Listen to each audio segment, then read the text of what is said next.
নমস্কার, আমি রনি। আমার এই এডুকেশনাল ইউটিউব চ্যানেল, যার নাম গণিত জ্ঞানদা রনিদা, সেই চ্যানেলে আমি আবার একটা নতুন ভিডিও নিয়ে হাজির হয়েছি তোমাদের মাঝে। আজকে আমি একটা ছোট ভিডিও বানাবো।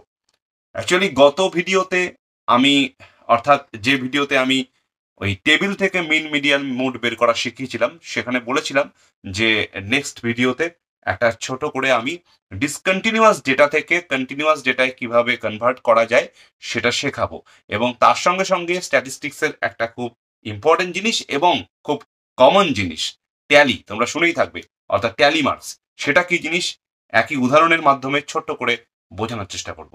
দেখতে থাকো, সঙ্গে থাকো। দেখো, তোমাদের বোঝার সুবিধার্থে আমি একটা উদাহরণ দিচ্ছি।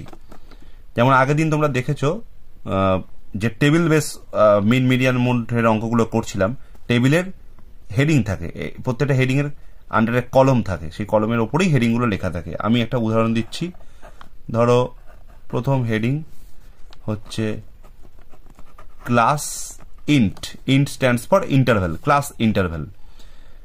আর সেকেন্ড হেডিং হচ্ছে, এটা অ্যাকচুয়ালি ক্যাপিটাল এফ লেখা যুক্তিসঙ্গত নয়, আমরা ক্যাপিটাল এফ আগের দিন ভিডিওতে দেখেছি। ক্যাপিটাল এফ মানে হচ্ছে কিউমুলেটিভ ফ্রিকোয়েন্সি, আমি এটাকে স্মল এফ দিলাম। স্মল এফ আর কোনো কন্ট্রোভার্সি থাকলো না, স্মল এফ মানে হচ্ছে ফ্রিকোয়েন্সি।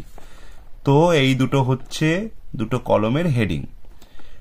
যারা ফ্রিকোয়েন্সি, ক্লাস ইন্টারভ্যাল ব্যাপারগুলো এই ভিডিওতে বুঝতে পারছো না, তারা কাইন্ডলি আগের ভিডিওটা দেখে নিও, সব ডিটেলে বোঝানো আছে।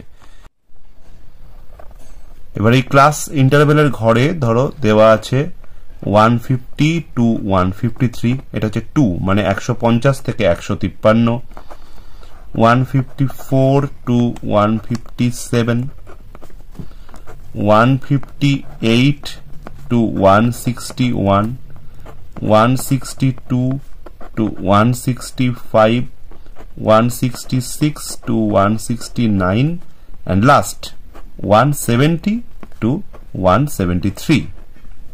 দেখো, আগের দিন ভিডিওটা দেখলে ভালো করে বুঝতে পারবে যে এই যে গ্যাপিং গুলো 150 থেকে 153, আগের দিনের ভিডিওটায় দেখবে এইটা পরেরটা এই যে 154 আছে না, এটা এই জায়গাটায় 153 ছিল।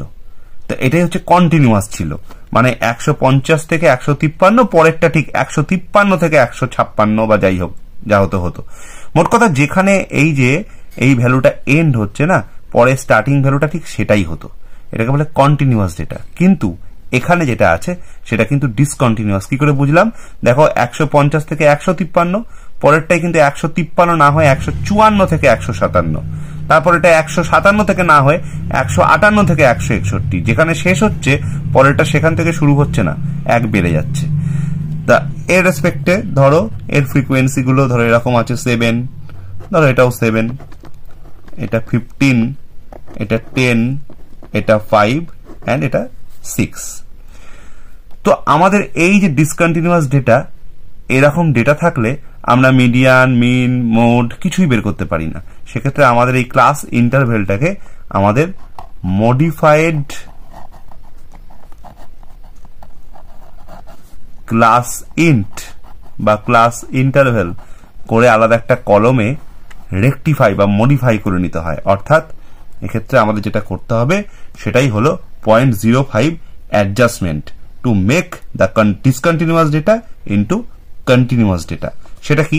সেটা হচ্ছে এরকম, এই যে 150 না, এর থেকে আমি 0.5 মাইনাস করলে কত হয়? 149.5। এর পরেরটা 153, এর সঙ্গে আমি 0.5 অ্যাড প্লাস করবো, তাহলে কত হয়? 153.5। ঠিক একইভাবে প্রত্যেকটা তাই করব। 154 থেকে 0.5 মাইনাস করলে কত হয়? 153.5। 157 এর সঙ্গে 0.5 প্লাস করলে কত হয়? 157.5। পরেরটা নিজেরা একইভাবে করো, আমি আর বলছি না। 157.5 মাইনাস, সরি এটা মাইনাস না, এটা 2, মানে এটা থেকে এটা 161.5, তারপরে 161.5 টু 165.5, তারপরে 165.5 টু 169.5, and finally 169.5 টু 173.5। এই যে 0.5 অ্যাডজাস্টমেন্টটা করলাম, দেখো নিজের অজান্তেই কেমন এই এন্ডগুলো আর এই পরের ভ্যালু স্টার্টগুলো সেম সেম হয়ে গেছে। দেখো 153.5, দেখো 153.5, 157.5, এ দেখো 157.5। তাহলে যেখানে শেষ হচ্ছে পরের ভ্যালুটা সেখান থেকে শুরু হচ্ছে, অর্থাৎ এই ডিসকন্টিনিউয়াস থেকে এটা আগের দিনের ভিডিওর যে অঙ্কটা ছিল সেরকম হয়ে গেল, অর্থাৎ কন্টিনিউয়াস যেটাতে কনভার্ট হয়ে গেল। এবার আমি আগের দিনের নিয়মেই মিন, মিডিয়ান, মোড যা ইচ্ছা তাই বের করতে পারবো। এবার বলে দিই ট্যালিটা, এখানেই আমি করছি তোমাদের বোঝার সুবিধার জন্য। ট্যালি বা ট্যালি মার্কস যেটাকে বলা হয়, সেটা কি? 7 ট্যালি মার্কস কিরকম হবে দেখো, 1 2 3 4, 5 কিন্তু আর কোনো দাগ দেব না। এই 1 2 3 4, 4 বোঝাতে 4টে দাগ, 5 হচ্ছে এরকম করে একটা মাঝখান দিয়ে দাগ কাটা, মানে বেড়া টাইপের দেখতে হবে। হ্যাঁ, ওই যে আমরা পাঁচিলে বেড়া দিই না, দেওয়ালে খালি জমিতে বেড়া দিই, যাতে ছাগলে ঘাস না খেয়ে যেতে পারে, ফুল গাছ না খেয়ে যেতে পারে, সেরকম বেড়ার মতো দেখতে হবে। তো হলো 1 2 3 4 5, তারপরে কত আছে? 7 আছে, মানে এখনো 2 ঘর যেতে হবে, 6 7। পরেরটাও ঠিক তাই, 1 2 3 4 5 6 7, তারপর এটা 15 দেখো কি করে দেবো, 1 2 3 4 5, আবার 1 2 3 4 5, 1 2 3 4 5। তারপরে দেখো 10 আছে, সিম্পল, আগেরটাতে দেখলে 1 2 3 4 5, 1 2 3 4 5, 10 মিলে গেল। তারপরে 5 আছে, 1 2 3 4 5, তারপরে 6 আছে, 1 2 3 4 5, আর 1 6। এবার ধরো 4 আছে, কোন ডেটা ধরো 4 আছে, সাপোজ 4, 4 ট্যালি মার্কস কি হবে? 1 2 3 4। 3 আছে, 1 2 3, 2 আছে, 1 2, 1 আছে বা 1 আছে, তাহলে সিঙ্গেল একটা দাগ। এরকম করেই মানে এটা কন্টিনিউ হয়। এটা হলো ট্যালি মার্কস। এটা অ্যাকচুয়ালি কোন কাজে সব থেকে ব্যবহার হয় ট্যালি মার্কস? ধরো এরকম কিছু র ডেটা আছে, 1 2 2 3 3 3 4 6 6 7 9 11 12 12, আরো কিছু নিচ্ছি, ধরো 14 17 18 19, ব্যাস এনাফ। এবার ধরো আমি সেই ক্লাস ইন্টারভেলের কলমটা বানাচ্ছি, আর এখানে তার করসপন্ডিং ফ্রিকোয়েন্সির কলমটা বানাচ্ছি। ধরো এখানে নিজের মতো করে ক্লাস ইন্টারভেলকে আমি সিলেক্ট করছি, 0 থেকে 5 কন্টিনিউয়াস রাখছি, ডিসকন্টিনিউয়াস রাখছি না, 5 to 10, 10 to 15, 15 to 20। এবার 0 থেকে 5 দেখো, 0 থেকে 5 এর মধ্যে, অর্থাৎ 0 থেকে 5 এর মধ্যে কোন সংখ্যাগুলো আছে? এখানে 1 2, তারপরে ধরো 3, তাই না? তার মানে কটা সংখ্যা হলো? 1টা 2টো 3টে, তাহলে এখানে আমি ফ্রিকোয়েন্সির ঘরে 3 লিখলাম। ও সরি, 4ও আছে, দেখতে পাইনি, তাহলে ফ্রিকোয়েন্সির ঘরে আমি 4 লিখলাম। 5 থেকে 10 এর মধ্যে দেখো, দেখো না তোমরা নিজেরাই দেখো, 6 আছে, 7 আছে, 9 আছে, 3টে আইটেম আছে, তাই জন্য 3 লিখলাম।